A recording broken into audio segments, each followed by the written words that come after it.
Hello and welcome to my podcast. Do me a favor, subscribe to the John Keim Report wherever you get your podcast. You're watching on YouTube, hit that like button, hit that subscribe button. You can find us there as part of Ampire Media, Ampire.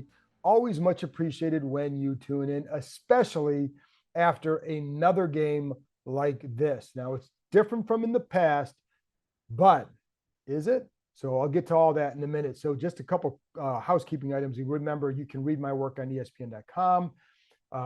On Tuesday morning, I'll have a review up of the game, another review up of the game after watching the all 22, because you really, to get a great sense, like we can all have first impressions, but to get the real sense, you've got to go back and watch that and to pour over it and just, play after play after play, et cetera. So not going to go get too deep in the weeds and the X's and O's, all that, but just some impressions after rewatching to see, was it as bad as you thought? Was anything better than you thought? Right. So all that good stuff. So that'll be up Tuesday. And then Tuesday night, Bram Weinstein, the voice of the Commanders, and I will do a live stream at 7:30 p.m. Eastern time on Tuesday. Join us for that. And we'll keep going because there's 16 more of these babies. So, one game, a 37-20 loss to the Buccaneers does not end the season.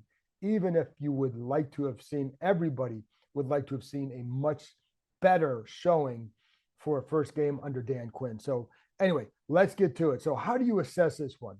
Because it was ugly, right? Tampa Bay was clearly the better team. They looked like a team that had been together, playing a team that had not. And sometimes I go back to the preseason, right? Because this team did not play. It's a new group. They have 31 new players on this roster, 21 holdovers. They only have 52 on the roster for this game. They'll add someone this week. So a lot of change, a lot of newness. So it's not the same group as in the past. And you can see in the mindset throughout the summertime, even after the game. But, this certainly had the feel of games from the past. So, but how do you assess it? And part of the problem is it like last year? Well, no, because again, the way they're handling this, it shows like this happened. If this had happened last year, this team would have been like, nothing has changed. I don't know. You don't know yet where this thing is going to go because it's so new. And I'll go back to the preseason. So, and because it's so new, it's not like the practices were 2 hours long like they were last year. They're mostly about an hour and a half or so. There were gaps in there. There was, the starters, a lot of the starters did not play in the preseason, or if they did, it was just a couple of series. It's really hard to develop any sort of cohesion in that situation. The offensive line was in and out. So it's really hard. And so I think that shows up in games like this. Like this was a team that did not necessarily look cohesive at all, right? Not that they were fighting at each other, whatever. It just didn't look like a machine that was well oiled. I think the Bucs kind of looked more like that. And it makes sense because that's a program that's been in place. So the key now is, where do you go from here? And I think, like, if you want to see how this thing builds, then these are the kind of games you have to overcome.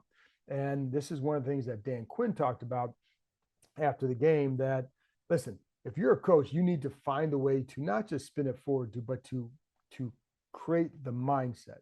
So in his message to players, there are a lot of lessons that were learned today, which there were a hell of a lot of lessons. The question is, can they learn from those and apply them and actually improve? And in some areas, I think they can. Some areas, it's going to be a season-long struggle. And you know which ones I'm talking about. So, but with Quinn, he's talking about, if you want to create an identity, you've got to go through some struggles, which he's right. Now, I think, and it's just true, right? If you want to see what kind of mindset does a team have, well, you're going to find out after games like this. How do you respond the next week? How do you respond in practice? How do you respond in the game? And I think so that's where you start to see, like, do you overcome that? Are you a tough-minded team, or do you wilt? And I think one of the things they liked, even in the huddle, Sam Cosmi was saying in the huddle on that last drive, is like, hey, we have a chance to do something here. And he's talking about on that drive. They knew the game was over, but it's really about, you can go out and do something and you can build on that. They were talking about that in the huddle. I think that's a good thing, because that's the way that these guys think, right? It's the way the coaches need to think, and it's the way they do think. And if the players start thinking like that, then you can you improve from this? Yes. So is it a guarantee? Hell no. And by improving, I don't know when that means. And I think you go back to, well, I'll get to there in a minute. But I think so. I think for Quinn's message, it's the right one. It's just that it's coming off an ugly game, especially by the deep. Well, both sides of the ball. Actually, all three phases of the game, it was bad. There's no other way to put it. It was a bad debut for this group, and um, so what do but I would say like the locker room, pretty quiet. That's what you would want after a game like that. But one thing that's different from the past is I think the level of hope that still exists because I think they see what they've been doing, what they have in the practice field compared to what they showed and what they've shown in the past, right? And you have so many new parts that you can't get caught up in the past because there's too many new parts of guys, coaches, and players who were not here. The majority of the people in that building were not here last year in terms of the coaching staff and players. The majority were not here. So they're not going to get caught up in like, oh, here it goes again. This is a new regime. So I think that's to their benefit. And I'm not trying to sell false hope here, Feld. That's not my plan. That's not what I'm doing at all because I don't know what the hope is for this year yet. I do think they're building it right for the future. I don't know yet for this year, but I've said that all along. And I think we see why, because it is very, very new. On offense, you have both sides. You have new coordinators, you have a lot of new players. It's tough to make it cohesive, especially with the kind of training camps they now have. And then especially like when you're not playing your starters in the preseason, and most teams do that. And I think teams are going to be afraid to do that anymore because, if you get your guys hurt, then you get criticized to no end. Like, why are you doing that? Well, these games like this are why you do that. Tampa Bay's further ahead than this team because they play together. When you haven't, it takes a few games to work it out. And you've got, for their sake, they have to hope that they can win a game or two while you're trying to figure this stuff out. So to me, some of the issues, part of the big problem with the game is some of the stuff you had concerns about going in, it showed up today. The cornerbacks top among them. Like that was a concern I know there were some things that may have been concerned on the outside that weren't on the inside. I think that's one that was a concern by everybody, and it played out that way. And St. Juste and Forbes did not have good games. And Forbes in particular, like you can't sit there and say that he looks like a lot different, but this is where I want to go back and watch film, see why they got beat in the play and see what can they improve with that. Can this defense put them in better spots? Ultimately, you have to win one-on-ones, and that's where I'd always be concerned with them. And Forbes, you saw Forbes with the, gets beat because he gets a little bit of technique issue, he gets off balance a lot, man. When he gets upright and he gets off balance, and then he's reaching and he grabs a guy and he grabs a face mask and it's a penalty. It's a key third down. You have St. Juste who's got good coverage on Mike Evans, but doesn't turn to find the ball. Like those are little things, and that's an instinctive thing too. And that's where like St. Juste is really good at explaining, hey, this is what I did. This is what I need to learn, but you got to learn it. You got to then go apply it. Like that's the difference between a guy who can do that and a guy who's a great player, a really good player. Is they just know and they go improve it. It's one thing to know it. Then when you get in that situation, you got to do it. And I think that's where you see like, is that possible there? So that was a problem. I did not, Mike Samuel was okay at times, but that's one where I want to go back and watch. And there was one play, the one touchdown to McMillan that was late. And the one thing I want to watch on that play is, did he handle his job right? Because it looks like it may have been a cover 3 and he's in the back. He's got to rotate deep. And he didn't get there. Now, but I want to see what else was going on to see, was that on him? I can't say for sure. But if that was like, that's, I know St. Juste talked to him about communication issues after the game. Sometimes it's just a rookie mistake. And something like St. Juste on the play for the Evans touchdown, that's not communication. That's instincts and playing proper technique. And same thing with with Samuel. And same thing with, when there were a couple of times where guys were running open. They said, that is what it is, right? But some of these plays were just individual mistakes. It's not communication, it's individual mistakes. Some of those you can improve. Like Samuel, you can improve that. Like you do that once, if he's as smart as they say, the next time he's going to get it right? Because that's what you do. The instinctive stuff and the fundamental or the mechanics, the techniques, that's something that's been an issue. So will that improve? I think that's hard to say. So that, to me, the concern is you don't have your corners yet, right? You don't have the guys that you can really build around for this defense, but give them a chance to grow in this defense to see. And what do they, I'll be curious to see what does St. Juice do next week? What does, and can Forrest be that guy? I don't know, man. And what I do know is that he had a little bit of an injury today. I don't know what it is. Quinn didn't say after the game. Forbes did go in the X-ray room after the game. He walked in there. There was nothing with his legs. I'm not sure what it was for. Quinn said it wasn't anything major. So anyways, but he did not have a good game. Igbenogany came in a couple times for him. I don't know if this one thing you have to find out is that was more injury related or more performance related. Because honestly, performance related would have been a good reason, but injury related could also be the case. The other problem I had was the receivers. They just don't have a lot of explosiveness. And we saw that today. 7 catches, 55 yards. McLaurin only received 3 targets through late in the third quarter. And, his first catch was with like 3:30 left in the third quarter. That can't happen. He's the guy you've got to get the ball to early on because he's the guy that provides the passion, the energy for an offense. And if you're struggling, then that's, Jayden with his runs can do that, but McLaurin has to do that as well. And you need to have a guy, but like they just didn't have. The one thing I want to watch for too is, are they getting open? Now there's a blitz. They applied a lot of pressure on the blitz. I think it's amazing that Jayden Daniels was only sacked twice, but that's because of his credit. It's a credit to him getting out of there. But I want to see what the receivers are doing. There were a couple times I thought maybe he could have gotten rid of the ball instead of running, and maybe you would have picked up 5-6 yards. But I don't know. Like that's one where you're watching a TV copy, and it can be very misleading at times. So you need to see the all 22 to see, is that the case? But I will say it's not like these guys were running wide open a lot. And he did, a lot of the big plays, they came off 50 some yards, came of his 184 yards, came off 2 throws to running backs underneath where they picked up a lot of yards after the catch. Now, the one, and I'll get to him in a minute, but since I'm on there, the play that he really missed was the deep one to Terry McLaurin. I'll take that because he's really good at throwing that. And I think, most of the time he's going to hit that throw, but man, that could have been a game changer. First play of the second half, would have been cut. It would have been a 70-yard touchdown pass, would have cut it to 16-14 and all sorts of momentum, right? But it was incomplete that kind of a day.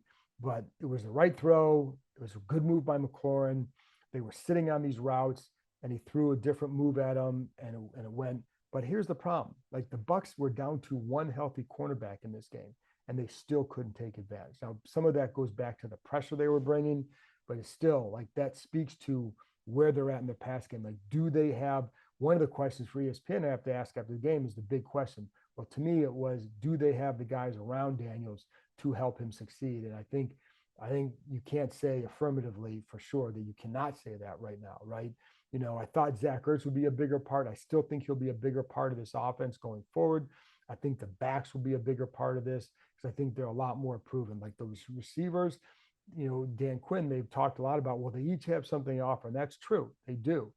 But none of them are elite at what they offer, right? So if you're a defense, what that skill is that somebody offers, do you know that as well? And can you take that away? And today they took it away.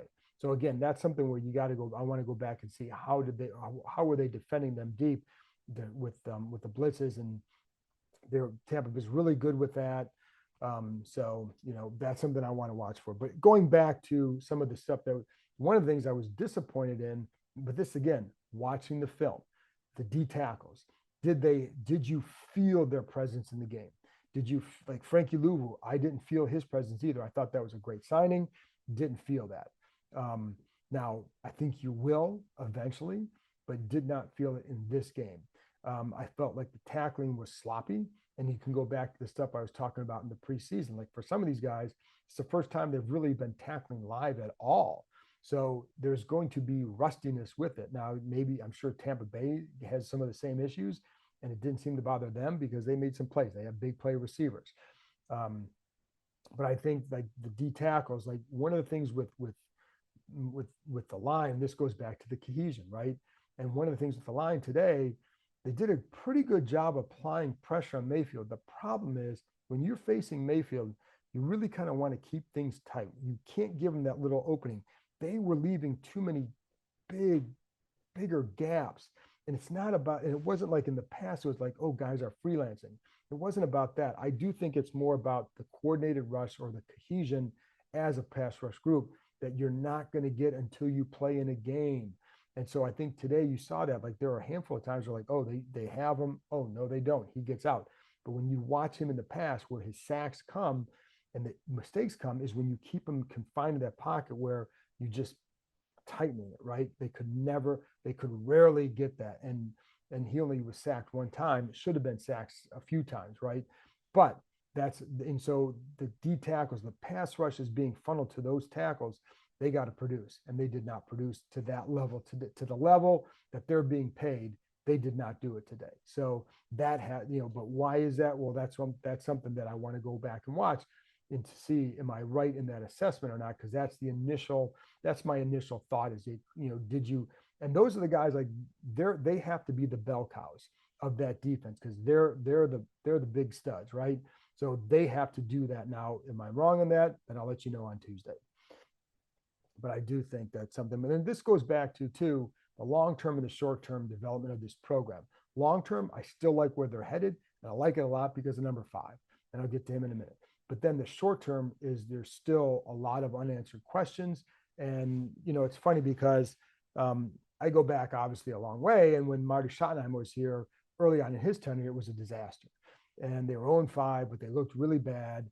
And what I always appreciate with Schottenheimer is the consistency in his approach and the consistency in his message. And I think if you have that consistency in your message, you can start to build something more.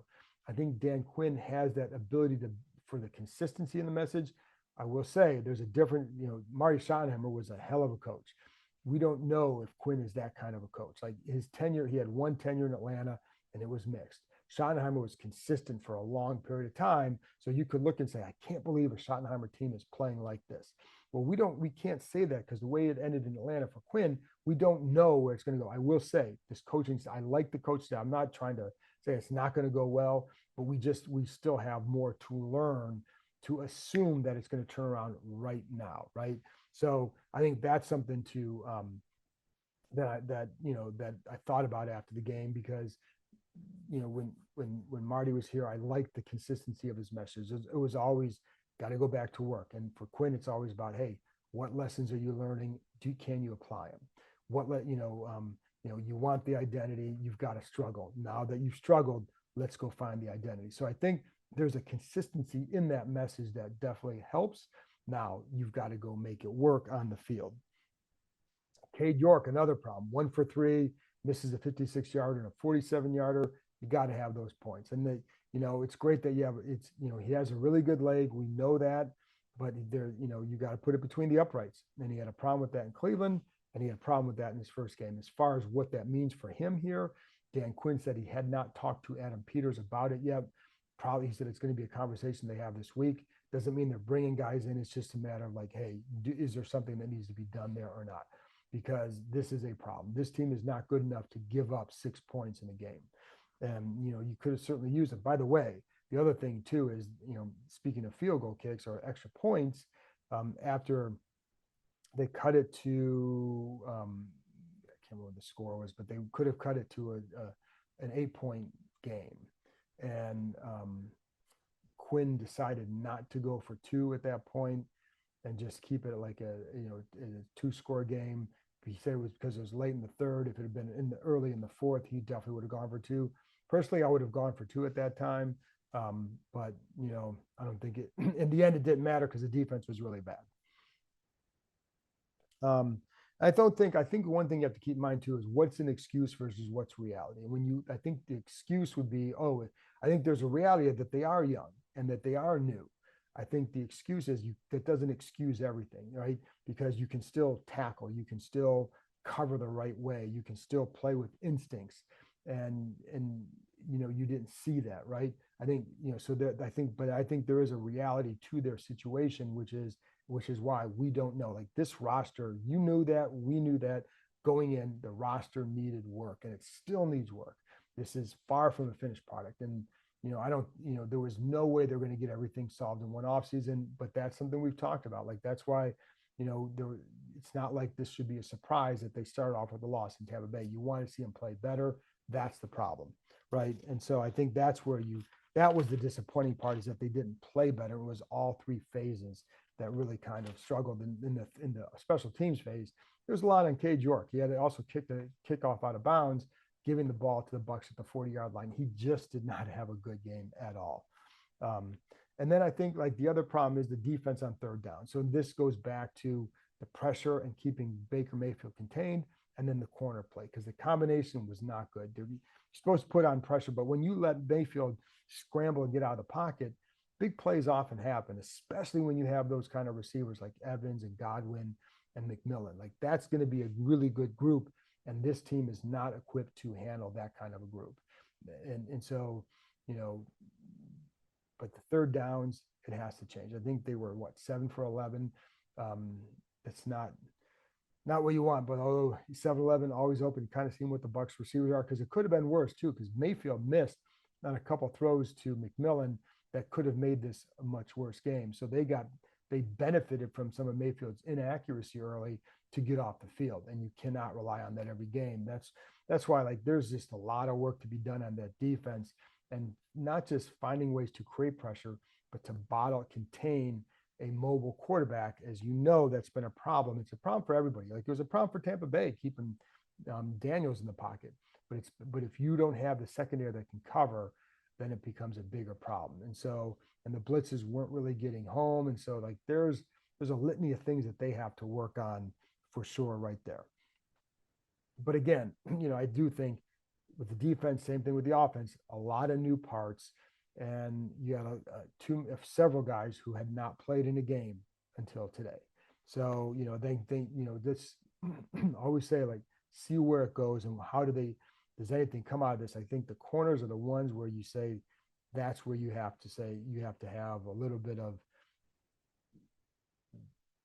I don't know what it is, because I'm not going to sell you false hope on that.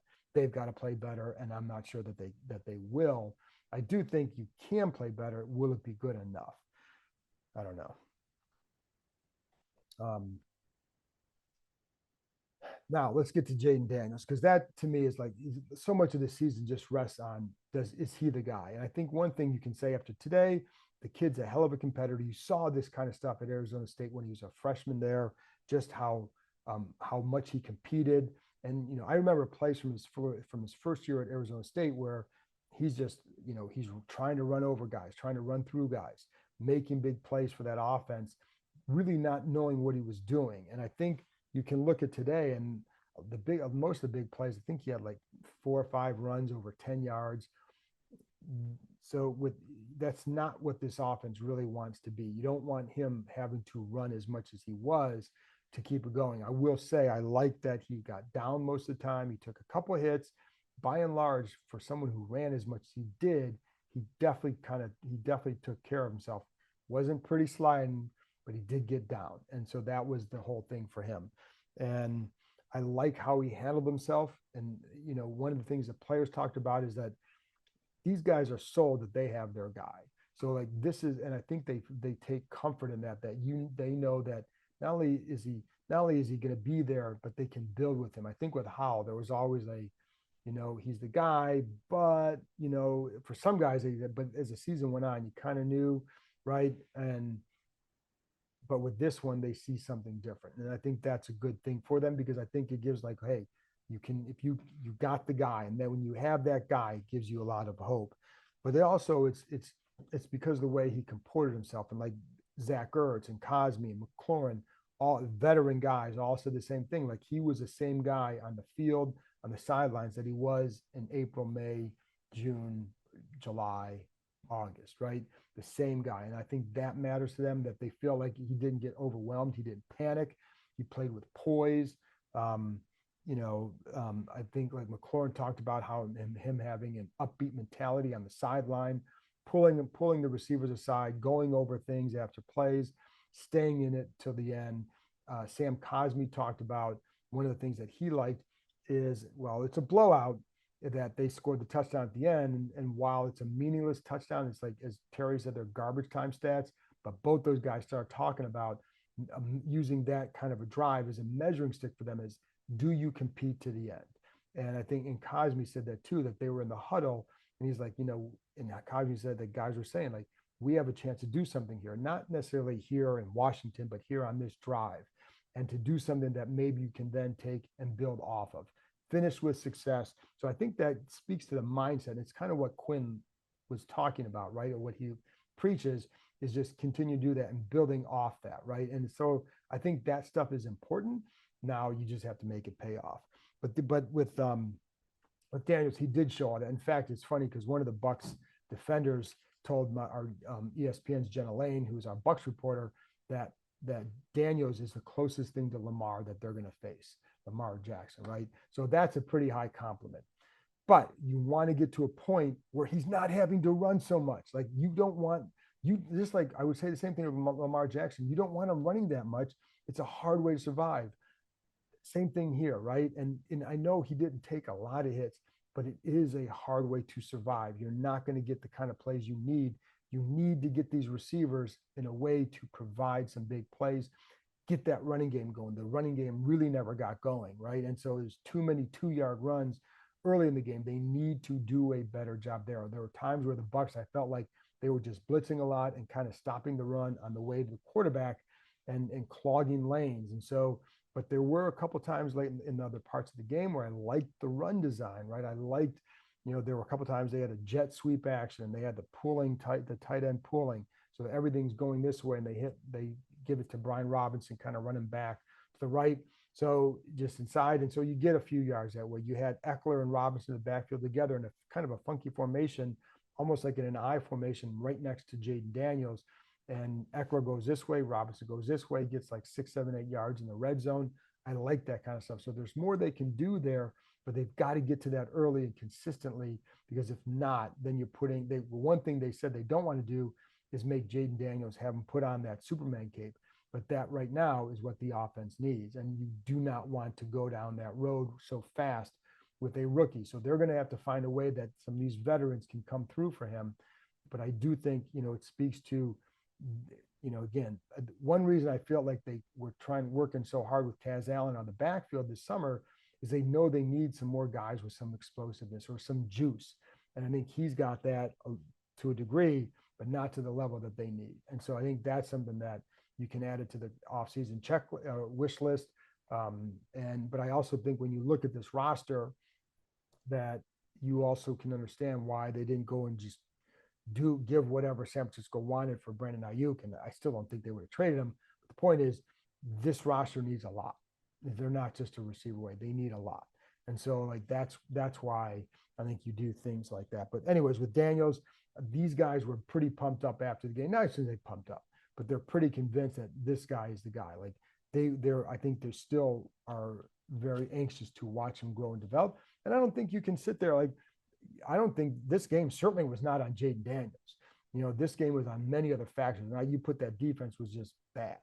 And there's nothing more to be said with that. But with Daniels, what I liked is no turnovers. He did have a really bad play on his first pass to Brian Robinson where he throws it behind him when it was a fumble.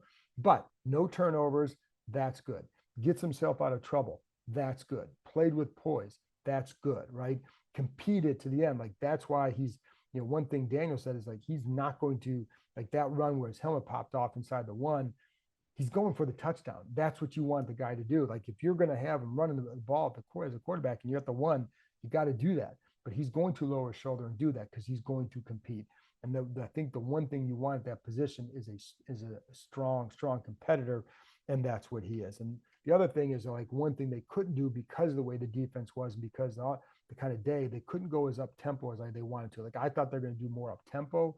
I think they thought so too. The game just unfolded in a way where I think that made it difficult, whether it's the heat and then you have a defense that's not getting off the field. So you can't keep putting it back out there because they're going to wear down. So there were just some issues there. Jamin Davis had a couple nice plays. That's good to see. I'll be curious to see rewatching what he did, but he had a couple good plays as an edge. I talked about the 2-point conversion. And then, what do they do with Emmanuel Forbes? Again, you could put Ibn Agani out there and Sam still on the outside. That's an option. But you've got to play. God, those guys just have to play better. And who knows if that's going to be the case. Anyways, this sets up a key week for this team. I'm going to wrap it up here because you got the New York Giants coming in. The Giants coming off another ugly game. They always are before they play this team. Is it going to be different? I think that's why this game is important. Like, not so much because, hey, you need this if you're going to try and go be a playoff team. I think you need this for your psyche. You need to go out there and show, like, this time it is different. Like, you're going to sit there and talk about it. Well, then please go do it. Show that it is different. And I think it's Jayden Daniels' first home game. Is this new regime's first home game? You've got to show these people that it's going to be different. The Giants are a bad team. Now, we don't know why is Washington mediocre? Are they bad or what? We don't know. But the Giants, I think you kind of know. So can they go out and take care of business at home against a team that every time we say this, they don't do it? So if you want to show that this is a different year, you want to show you're a different team, handle your business this week, go beat the Giants. Anyways, that's it for me, folks. I've rambled too much. It's late. Let's go to bed. I'll talk to you on Tuesday morning. And then don't forget, Tuesday night, 7:30 Eastern time with Bram Weinstein, the voice of the Commanders, with a live stream show. Join us there. I'll talk to you next time.